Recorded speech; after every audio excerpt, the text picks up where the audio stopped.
अगर आप सच में अपने परिवार से प्रेम करते हैं, यू लव योर फैमिली, अगर आप सच में अपने मम्मी पापा जो ओल्ड हैं, यंग हैं, या आपके साथ जो भी लोग रहते हैं, अगर आप सच में अपने परिवार से प्रेम करने वाले व्यक्ति हैं, तो मैं आपसे विनती करता हूं, आने वाले 10 मिनट इस वर्ड पे आप एक अटेंशन दें।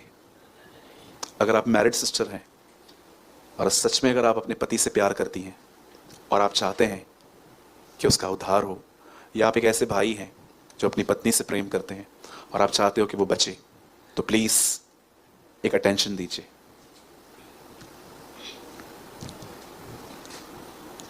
आप जानते हैं, आज से बहुत साल पहले जब परमेश्वर ने इब्राहिम को चूज किया, चुना, तो उसे 2 बातें कही। I will bless you and make you a blessing. मैं सबसे पहले तुझे आशीष दूंगा और उसके बाद तुझे आशीष बनाऊंगा। आप जानते हो, बाइबल नहीं कहती है कि यीशु पापी ठहरा, लिखा है यीशु पाप गिना गया। यीशु पापी नहीं था। जब यीशु क्रूस पे चढ़ा 6 घंटे के लिए, तब बाइबल ऐसा बताती है वह जो पाप से अज्ञात था उसी को पाप ठहराया गया ताकि परमेश्वर की धार्मिकता। वैसे ही मैं आपको बताना चाहता हूं कि इससे पहले कि परमेश्वर आपके थ्रू किसी और को ब्लेस्ड करे, वो सबसे पहले आपको ब्लेस करना चाहता है। पर इस बात को भी जानिए, आजकल लोगों की नजर में जानते हो ब्लेसिंग क्या है? मेरा बिजनेस ग्रो कर रहा है, मेरे बच्चे अच्छे स्कूल में हैं, मेरे बच्चे अब्रॉड में पढ़ते हैं, मैंने एक नई गाड़ी ली, पहले मैं 2 व्हीलर पे घूमता था। देखिए, मैं आपको बताता हूं, अगर आप इन्हीं चीजों को ब्लेसिंग समझते हैं, मैं नहीं कहता हूं कि ये चीजें खराब हैं, बिल्कुल नहीं। सुविधा मिल रही है, जरूर लीजिए, प्रभु को धन्यवाद दीजिए। पर अगर आप स्टिक हैं इन चीजों से ही, आपने, तो मैं कहूंगा जो 7 कलर्स का रेनबो होता है ना, जो नोहा को दिखाया गया था, तो आप सिर्फ एक ही कलर को जानते, इन्हीं चीजों को। आप जानते हो, रियल ब्लेसिंग जो परमेश्वर इब्राहिम को देना चाहता था, और वो चाहता था कि वो इब्राहिम के वंशज को भी मिले, वो क्या थी?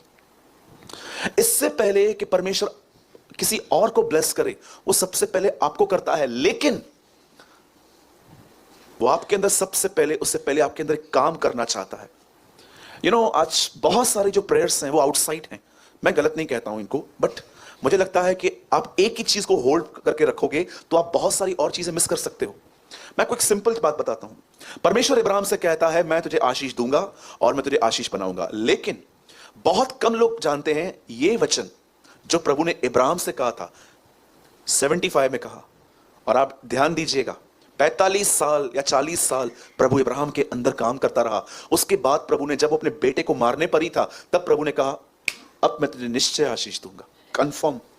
मुझे बताइए, इतने सालों में प्रभु उसके अंदर क्या काम करता रहा? जरा सोचिए। जब प्रभु ने उसको बुलाया था 75 की एज में, तब प्रभु ने कहा था मैं तुझे आशीष दूंगा इब्राहिम, अपने घर को छोड़ और मैं तुझे आशीष बनाऊंगा। लेकिन आपको पता है, यह बात फिर से कभी रिपीट हुई जब वो अपने बच्चे को मारने पर था। परमेश्वर इब्राहिम से कहता है अब मैं तुझे निश्चय आशीष दूंगा।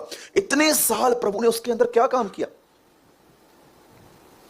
वही काम वो आपके अंदर करना चाहता है। आप में से कितने लोग की बात जानते हैं, मूसा ने एक बार एक पत्थर को तोड़ा, उसमें से क्या निकला? चलो बताओ। और किस किस चीज को पत्थर कहा गया? यीशु को पत्थर कहा गया है, वो राजमिस्त्रियों का पत्थर है। कितने लोगों ने यह पढ़ा है, मैं तुम्हारे अंदर से मांस पत्थर का दिल निकाल कर। पुराने नियम में जब लकड़ी मारी गई, चट्टान टूटी। अब ये इधर टूटेगा नहीं तो पानी कैसे निकलेगा? मुझे बताइए। परमेश्वर कई बार आपके पत्थर के दिल को तोड़कर उसमें से कुछ निकालना चाहता है, लेकिन जब वो तोड़ता है ना, लोग भाग जाते। एक बच्चे को ऐसे आशीष दे रहा था कोई एल्डर, जीते रहो बढ़ते जाओ, जीते रहो बढ़ते जाओ। बच्चे ने बोला वो तो ठीक है, तुम बर्दाश्त कर पाओगे? कभी कभी लोग है ना, जो मुंह से बोलते हैं ना, उसका अर्थ भी नहीं जानते। मैं आपको पूछता हूं, अगर आप कहते हो प्रभु मुझे अपनी तरह बनाओ, तो जब वो आपको अपनी तरह बनाना शुरू करता है तो उसको बनाने देते हो? आप जिस दिन ये प्रार्थना करोगे ना, प्रभु मुझे अपनी तरह बना, उस दिन ही घर के अंदर कुछ ना कुछ होगा। आपका पति जो बेचारा इतना डिसेंट व्यक्ति है, पता नहीं उसको क्या हो जाएगा, कुछ भी बोलता जाएगा, कुछ भी बोलेगा आपको, जैसे शादी करके तंग हो गया हूं। और जब आप प्रभु को बोलोगे ना प्रभु ये ऐसे बात करता है, तो प्रभु बोलेगा तू चुप कर, ये तेरी प्रार्थना का उत्तर है, दिस इज आंसर। प्रभु ये आंसर कैसे है? देख बेटा, तेरे अंदर पत्थर है, इसके शब्द हथौड़े के तरह काम करते रहते, टूटने दे। बाइबल ऐसा बताती है कि यीशु की थूक में आशीष थी। कितनों की बात जानते हैं? आप बोलिए, अगर आप मेरे सामने आओ और आप मुझे बोलो भैया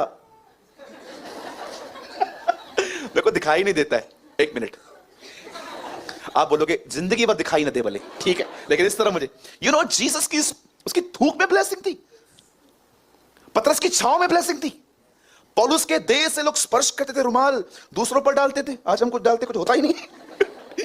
मैं आपसे पूछना चाहता हूं, यीशु की थूक में ब्लेसिंग थी। मैं कल पढ़ रहा था, मैंने कहा प्रभु थूक में आशीष है। अरे बेटा काम हुआ है अंदर, तुम्हारे अंदर से जो निकलता है ब्लेसिंग है। कल मैं ये बातें किसी से शेयर कर रहा था तो उन्होंने मेरे को बोला भाई लाखों बार ये बातें पढ़ी है, प्रभु हमको क्यों नहीं समझाता। मैंने उनको बोला क्योंकि तुम पढ़ते ही प्रचार करने के लिए हो, अपने लिए पढ़ते ही नहीं हो। मैं कल 3 लोगों के ऊपर स्टडी कर रहा था जिनकी बदन से जो कुछ निकलता था ब्लेसिंग, पर मैंने तीनों के अंदर देखा जबरदस्त काम हुआ था। प्रभु ने उनको ऐसी ऐसी परिस्थितियों में लेकर गया और वो चुप रहकर टूटते थे, बिखरते थे, खुदा उनको बनाता था। मैंने देखा यीशु को, वो थूकता था, उसमें ब्लेसिंग, वो थूकता था, लोगों को लगाता था, लोग देखने लग जाते थे। पतरस चलता था, उसकी छांव से लोग चंगे होते थे। पौलुस के बॉडी से स्पर्श करके लोग डालते थे, वो ठीक हो जाते थे। इससे पहले कि ये दूसरों के लिए ब्लेसिंग बने, परमेश्वर ने पहले इनके अंदर काम किया। और आप जानते हो परमेश्वर कौन सा काम आपके अंदर करना चाहता है, जानना चाहते हैं? इसीलिए वो आपको जंगलों में से ले जाता है। बताइए जंगल से चलते चलते चलते मूसा कहां गया? कनान। कनान गया, कनान गया भाई, सीने पर्वत पहुंचा। इजरायली जंगल पार करते करते कहां पहुंचे? कनान। इससे पहले कि यीशु सेवकाई करे, पहले कहां से गुजरा? जंगलों में से। आप जानते हो परमेश्वर इससे पहले कि आपको किसी के लिए आशीष बनाए, वो आपको जानते हो सबसे पहले क्या करने की कोशिश करता है? बोलो अपने बाजू वाले को, वो हमें नम्र करने की कोशिश करता है। अब नम्र जो आप लोगों से मिलते हो ना, जो नम्रता आज को आपको जो डेफिनेशन पता है वो नम्रता है ही नहीं।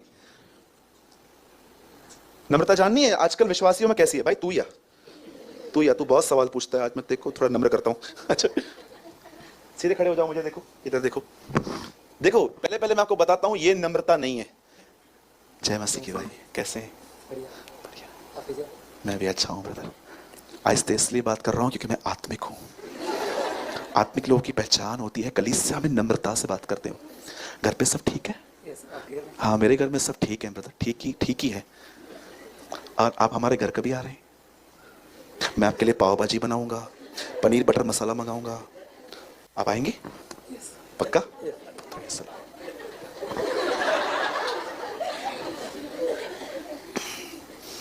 बोलो अपने बाजू वाले को, ये नम्रता नहीं है, बोलो ये इज्जत है। थैंक्स भाई, थैंक यू। ये क्या है? अब प्रॉब्लम ये है ना, मूसा को हम यीशु समझ लेते हैं, ये इज्जत है। नम्रता जानते क्या होती है? कि मैं इन भाई साहब से बुरा बात करूं, उसके बाद भी इनके बिहेवियर में मेरे लिए कोई नफरत नहीं है। वो कहता है he is my elder brother, वो मेरा पास्टर है, डांटा तो क्या हुआ, मेरे भले के लिए किया ना। इस तरह के लोग नम्र होते हैं। इधर आप 2 वर्ड किसको देखो, आपको next day praise the Lord नहीं बोलेंगे, निकल जाएंगे चुपचाप, या तो किसी और के सामने उल्टी करेंगे कि इसका बिहेवियर बदल गया है। आप नम्र नहीं हो। एटलीस्ट आप एक अच्छे विश्वासी हैं, लेकिन ये फल आपके अंदर से गायब है। इससे पहले कि परमेश्वर आपको किसी के लिए ब्लेसिंग बनाए, तो मैं आपको बताना चाहता हूं, सबसे पहले वो आपको उन जगहों से ले जाता है जहां आपका स्वयं खत्म हो, जो आपका स्वार्थ पूरा हो। I will bless you and make you a blessing. मैं तुझे आशीष दूंगा। उसके बाद देखिए, अरे मैं आपको सच बताता हूं, आपका हाथ रखना किसके लिए ब्लेसिंग होगा। आप किस पे हाथ रखेंगे? मैं बिलीव करता हूं कि आपके हाथ इंस्ट्रूमेंट्स होंगे हीलिंग के। आपके हाथ किसको चंगाई देंगे? क्या ही सुहावने हैं वो पांव जो सुसमाचार के लिए चलते हैं। बाइबल बताती है आपको परमेश्वर सुसमाचार के लिए उपयोग करेगा। आपके हाथ जो होते हैं वो चंगाई के लिए होंगी। अरे मैं तो एक अनॉइंटेड पर्सन को जानता हूं, ही इज फ्रॉम, वो साउथ साइड रहते हैं। आप ट्रस्ट कीजिए, वो बीमारों को सामने खड़ा करते हैं और जानते क्या करते हैं? उन सबको बोलते हैं मेरी तरफ देखो, और सबको बोलते हैं घूर के देखो, और लोग ऐसे घूर के उसको देखते हैं ना, वो भी घूर के देखता है। और उसके बाद वो उनको बोलता है अपनी बॉडी चेक करो, सब चंगे हो जाते हैं। आंखों से अनॉइंटिंग निकलती है। सोचो परमेश्वर को कितना लिमिटेड कर दिया है हमने। पर इससे पहले कि आपकी थूक, आपकी छांव, आपके बदन से कुछ स्पर्श लग के दूसरे लोग ब्लेस्ड हो, उससे पहले परमेश्वर को आपके अंदर काम करने दो। उसको नम्र करने दो। आलोचना से नफरत मत करो, उससे प्रेम करो। जब लोग आपके लिए बुरा भला कहें ना, मस्त, ये ब्लेसिंग है आपके लिए, प्रभु आपके इधर काम कर रहा है। क्या मजा है क्या उसके बगैर भी। और आप जानते हैं किसके लिए लोग बोलते हैं? बोलो, जो काम करते हैं। अगर लोग आपकी आलोचना करते हैं, इसका मतलब सच में आप काम कर रहे हो। जो नहीं करते उनके लिए कोई क्यों कुछ बोलेगा? आप कुछ करते ही नहीं हो। राइट? बोलो यीशु मसीह की। कितने लोगों ने बातें समझी? यीशु की थूक में ब्लेसिंग थी। पौलुस के देह से लोग स्पर्श करके लोगों पर डालते थे, वो ठीक हो जाते थे। पतरस की छांव में आशीष थी। पर उससे पहले पढ़िए, प्रभु ने उनके अंदर कुछ काम किया, और काम यह था कि प्रभु ने उनके ईगो को खत्म किया। प्रभु ने उनको हम्बल किया। पत्थर टूटा, तब पानी निकला। आमीन। ओके, चलिए।